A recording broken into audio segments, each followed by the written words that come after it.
What is going on, you guys? This is Clayster bringing you guys another YouTube video. This one today is actually going to be one that's been kind of overdue. It's a roster change video, ROSTERMANIA video, whatever you want to call it. Getting traded, getting dropped, getting released, whatever. I'll go with getting dropped. That one seems to, carry the most weight. But regardless, this is what happened to me and my team the past couple of weeks. This is about 2 weeks overdue, like I just said, but hopefully you guys understand because I just kind of wanted everything to settle out first before I made this video and started talking about any of this. It's a little more difficult to make moves after you've made roster change videos and explained your thoughts behind players and, players trying to pick you up and stuff like that. And there goes my phone going off, so sorry about that, but I'll continue on. Regardless, so what happened is I've been traded from envy to denial, and is me and Cap for replays, or no, me and Cap for Zuma and Saints. I'm sure you guys already know this if you watch my YouTube videos, if you watch my stream. You already know this, but this for those who don't, just going ahead and informing you guys what's going on. And basically, what happened was, we had a decent Columbus placing. We got 5th, 6th. We beat Denial in the champ bracket 3-2 in a really close match. Following the Optic and TK, both 3-0, 3-0, I'm pretty sure. And it just wasn't. I think TK might have went 3-1, but it just wasn't the placings that we wanted. And so then we said we're gonna grind, we're gonna play, we're gonna go into Orlando feeling confident, which we did. And then we had a really bad Friday showing. We only won one match in our pool, but it was enough to get us 3rd place in the pool, just due to map count and the way other teams have been beaten. And we had a kind of lackluster finish there as well. We had a nice comeback against FaZe, and then ended up losing to SB. Got top 12, which is my worst placing in years. I think since Black Ops 1. I haven't placed that bad in a really long time. And you could tell we were all pretty beat up about it. We were all pretty upset about it. And it just was one of those things where I knew a change was going to happen. And so the change was coming. We all talked about it on Envy, me, Merc, and Nameless, and Cap were all talking about it. And they kind of came to the conclusion that we were going to have to trade Cap off. So I was like, all right, cool with that. And then this next 2 weeks is going to be all that roster change. Who's going where? What's going to happen? You going here? You going here? You going here? You going here? And I'll explain it from my perspective. So our original plan was to drop JCap for Enable. That was what they decided on, and I agreed with it. I don't really have a say when it came to stuff like that. I haven't had a say in that in multiple teams, probably since I was on Unite. But since you're not like the face of the organization, it's a little difficult to, have people give up their spot for you or have their take your consideration or take your opinion into consideration. And it was just kind of annoying because we were going to drop Enable for Cap, and then all of a sudden it's like, oh no, wait, we can't get Enable. He's being stingy. Well, we're going to do this. And then in the span of 2 weeks, I was told I was dropped, and then I wasn't dropped probably like 4 times. And throughout all this, the only one legitimately giving me a call and heads upping me, it was Hastro, and he was the only one that was 100% truthful the whole way throughout. And not to say that Ant and Joe, Merc and Nameless weren't truthful to me, but they weren't so forthcoming with information. Like one day I was on the team, Hastro calls me, tells me we need to work things out. Next day he calls me, tells me that they want something else. Next day he calls me and tells me that thing didn't work out, so they want me back. Next day he calls me, tells me I'm dropped for this person. Next day he calls me, tells me I'm leading the team now. There's a very high potential that the whole roster gets dropped except for me. Then the next time he's telling me that I'm getting traded to Justice, and then the next I'm getting traded here and blah, blah, blah. And basically, in the league now, players have zero say in where they get traded to. I think there's rules in place for starting players, but you say you don't want to be traded to the certain team, they just bench you and they trade you. Doesn't matter what you say once you're on the bench. So, I don't really have a say in it, and Hasho has tried to work with me to make sure that I ended up where I wanted to be, and that was not an option with the way things were going. So as things settled out, originally we were thinking about just getting, Nato for Cap, or just getting Zuma for Cap, and they even pitched the idea of me, like I said, running the MV squad on my own. And it was just a lot of ups and downs, and I just wish it could have been done better. But the only way it could have been done better if the owners were a little less greedy. Not say Hasbro, but like all the owners and all the organizations were really putting prices on people's heads and like holding on to them because they knew they weren't going to have a really good champs team. And it's mainly the owner's fault for letting their team get to be so toxic to where the person wants to leave. And then the players being a little more decision orientated, I guess. A lot of people were really unsure where they wanted to go, how they wanted to play this team swaps thing because of champs and league. They wanted to be on the same champs team as they were on the same league team.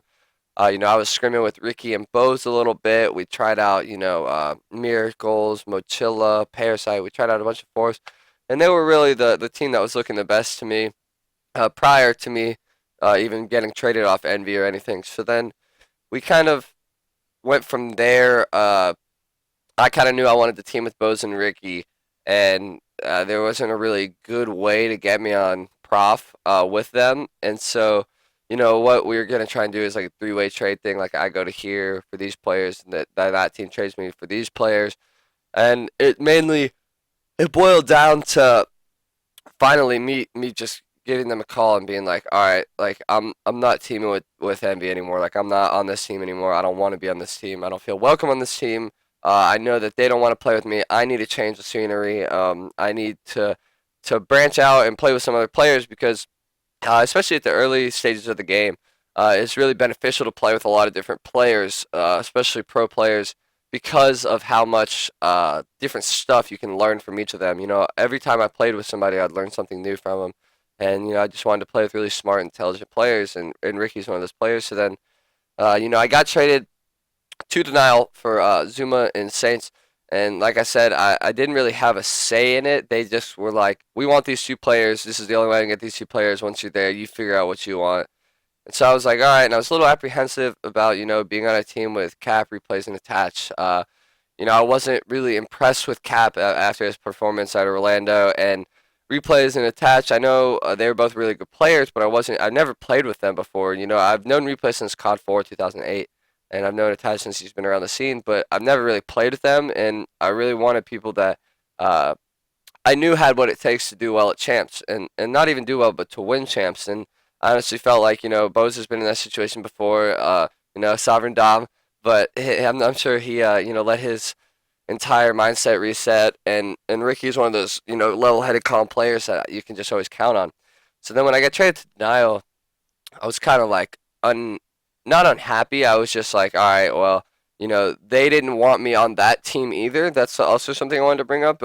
Replays, Attach, and Cap, I think they wanted Classic instead of me. And I was like, whatever. If they don't want to play with me, I'm not going to play with them. Just let's find out a way to get me over to Prof to play with Ricky and Bose. And then I played with Ricky and Bose, and we got to the finals of every 2K or 5K we played, except for one, I think, I believe, but it was just some BS that we got knocked out. And we were doing pretty well, and then I got on the Denial or whatever, and they're like, well, you're still going to play league matches for us, right? And so I was like, all right, I'll just play league matches for you guys. I'm not going to be that dude. Like, the thing about not being that guy is everybody knows me, and all the owners know me, and all the players know me as a loyal player, as somebody who's always going to be there for your squad, whatever squad is sponsoring me, and I'm there. Like, I'm always going to be there improving the team.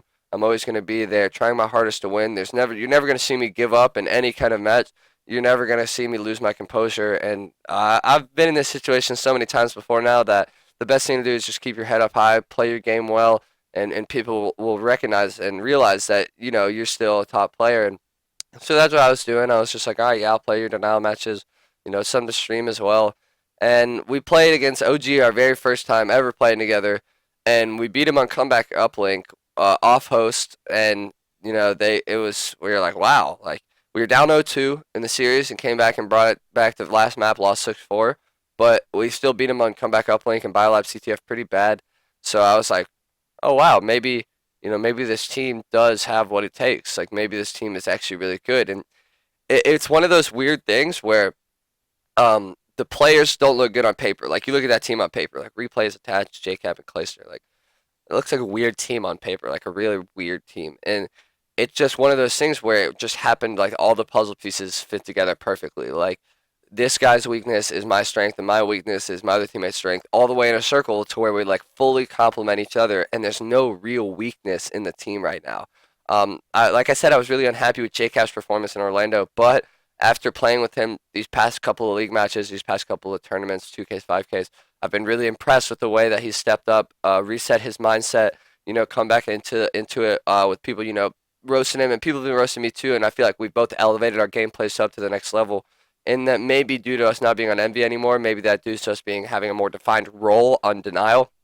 Maybe it has something to do with us have something to prove. But regardless, we've both stepped it up in huge ways. And you have a steady objective player in replays, like really good objective player in replays. He's in the top cream of the crop. And then you have a roaming Slayer, SMG Slayer like attach, which is what you need in this game. You need a person with a sub, twitch reflexes who can go off and open up hard points, open up two pieces on flag caps and stuff like that. That's attached. Then you have the main AR Slayer, which is me, locking down map positioning on the map, calling rotations, setting up on top threes with an AR, doing that. And then you have Cap, who's kind of the support role on both ends of the thing. And I feel like we all both fall into those roles very, very well. Like that's what we all have been honing our game to play since we've been started playing Call of Duty. And that's what this team works around. And on top of that, the vibes, good vibes. There was super good vibes all the time we played those first matches, and communication is really on point. Replays is one of those fast communicators, fast talkers. And when me and him were both talking against Attach and JCap, both calling out really a lot. And small talk in this game is really important with how quick the exos are. So it's really nice to have really fast small talkers on the team, along with some really like raw talent and smart, plays and stuff going on like that. It really impressed me the first day we played in the league. So then I was like, maybe I'll try these guys out, see how it goes. And then we won our next league match that night. And then the next day we went 1-1, and then the next day we went 2-0. And I was really like, wow, I was impressed, and they blew my expectations out of the water, and it made me finally realize I was like, well, I'm on this team for season 1. The deadline's passed. There's no way I can get on any other team. And with qualifiers coming up in a week, I can't really afford to be switched to another team. And I don't even know if I really want to be switched to another team. This team's looking really solid right now. We've kind of beaten everybody so far. We won a 2K together. We've won 2 different 4v4 variant tournaments together. I think we're like 9-3 or 9-4 since we've been playing together in the league. And we've had like 3 2-0 days. When on Envy, we only had 1 2-0 day the entire time we were playing the league, and that was like 3/4 of the league. And already with Denial, we've had 3 2-0 days, and that might be attributed to hosts. But the thing is like we only like host fuck people if they all have people on East Coast, and we attach hosts for us. But other than that, we usually have an East Coast host with a disadvantaged West Coast player. So it might not even be that, but we'll see how it goes coming up into the season 1 playoffs, because as it stands now, and as it probably will stand until the end of champs, I'm on Denial with replays, JCap, and attach. Hopefully we can show everybody wrong, prove everybody wrong with how we've been playing. And, we'll see how it goes. But just to touch on another thing, I kind of had some other options, for team wise as I was leaving Envy. Bose and Ricky hit me up. Sensor hit me up asking me to team with him, potentially Apathy. Also, whatchamacallit, Aches hit me up. He wanted me to potentially be on the squad instead of Parasite with Aches, Enable, Slasher, and me. It ended up not working out for me that way, and so I was considering that team as well. It's a team of veterans. It's a team of people who've been on the big stage before and who know how to play. And then, they kind of picked up Parasite, and I was like, whatever, you guys have fun doing your thing over there. And then ever since this whole thing's kind of been,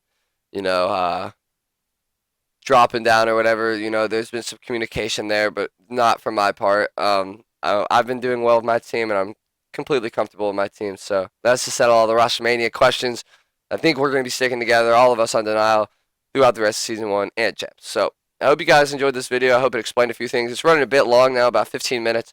If there's anything else you'd like me to clarify, just post in the comments. I'll tweet about it or something. So that being said, I hope y'all have a good rest of your night, morning, afternoon, wherever you're at. And I hope you guys, check out YouTube for the next one. Much love, y'all. Peace out.